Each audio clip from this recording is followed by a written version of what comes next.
Hello बच्चों, let's read this question. So the question here is, for ordinary terrestrial experiments, which of the observers below are inertial and which are non-inertial? So आपको क्या case दिया हुआ है? A child revolving in a giant wheel.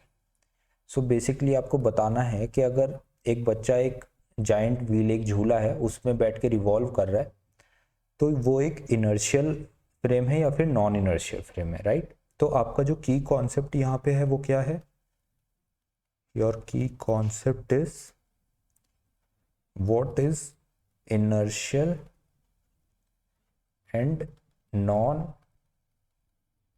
Inertial frame, right? So देखो, inertial frame आपका क्या होता है?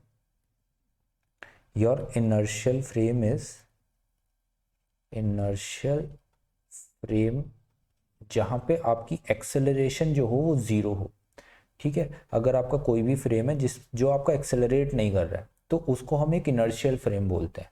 और इसी के अपोजिट आपका नॉन इनर्शियल फ्रेम कैसा होता है? Non inertial frame it is accelerated, like lift. अगर आप लिफ्ट में बैठ के जा रहे हो ऊपर नीचे, तो लिफ्ट क्या है? एक नॉन इनर्शियल फ्रेम है, क्योंकि वो एक्सेलरेट कर रही है, ऊपर जा रही है कुछ एक्सेलरेशन के साथ या फिर नीचे आ रही है, ठीक है? लेकिन अगर आप ग्राउंड पे खड़े हुए हो, ग्राउंड आपका कहीं मूव नहीं कर रहा, तो it is an inertial frame, right? अब हमें बताना है कि ये जो बच्चा है ये झूले पे ऐसे घूम रहा है, ठीक है? तो ये झूला क्या है? ये ऐसे गोल गोल रिवॉल्व कर रहा है।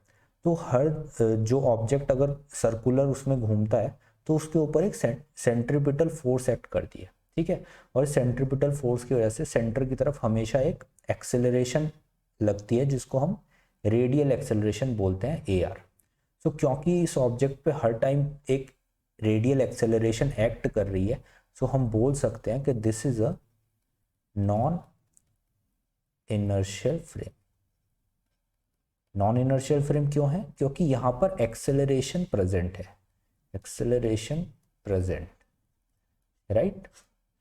So I hope you understand this concept. Good luck.